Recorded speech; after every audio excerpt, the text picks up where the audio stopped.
Well, while Pope Benedict departed with the help of a helicopter and Twitter, we got an update on the search for his successor in the age-old form of smoke signals today. Black smoke, signifying a lack of cardinal consensus in the Vatican. But among the faithful in Rome, waiting for that smoke to turn white, is my co-anchor, Terry Moran, at the Papal Conclave. Terry? Greetings from Rome, Bill. What a day it was here. You could feel the weight of history in the air, the overriding suspense in this city. Who will be the next pope?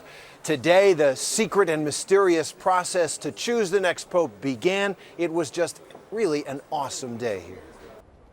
Storm clouds gathered over St. Peter's Basilica, almost as if God himself wanted a somber setting for a solemn day in the history of the Catholic Church. Inside, the cardinals and symbolically all the faithful gathered for one last Mass. A reminder amid the mighty spaces of St. Peter's that this whole election, in the belief of Catholics, is a kind of worship, a kind of prayer to pick the next pope.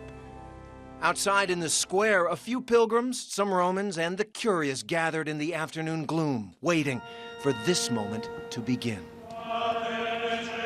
In solemn procession, singing the Litany of the Saints, the 115 cardinals who will choose the next pope left the Pauline Chapel and entered the Sistine Chapel, where Michelangelo's frescoes and their awesome responsibility awaited them. A scene of such splendor where millions come to gaze up in wonder each year, now transformed as it has been so often before into the birthplace of a pope. One of these men will be chosen. There was Angelo Scola of Milan, who the bookies have made the favorite, Peter Turkson of Ghana, Christopher Schönborn of Austria, Odilo Scherer of Brazil, all have their supporters. And the Americans running, Sean Patrick O'Malley of Boston, Timothy Dolan of New York. And there, too, among the men who will make this vote, Cardinal Justin Rigali, former Archbishop of Philadelphia. His journey to Rome began nearly 2 weeks ago from the small city of Knoxville, Tennessee, where he's retired, and we were with him as he prepared for his second conclave. He voted in Benedict's election back in 2005. This was the pen that I used, actually, in voting for the Pope the last time around. What's it like being in that magnificent room? It's not just a question of talking or trying to make it into something political. It's a fact that the people of God are asking God to raise up a man who will remain a man and will be a worthy leader of the church. Cardinal Rigali's journey began amid the faithful of Knoxville, a public prayer service with 1,000 high school students and community members. He was cheered like a rock star at the airport as he headed to his plane. And at a layover in Atlanta, I met up with him. Next stop, Rome. Having just arrived, do you have in your heart and mind an idea of who you're going to vote for? This is a very serious election that involves listening, that involves weighing different candidates. It can't be done before you go in and you decide. No, you have to be open to the process that's taking place.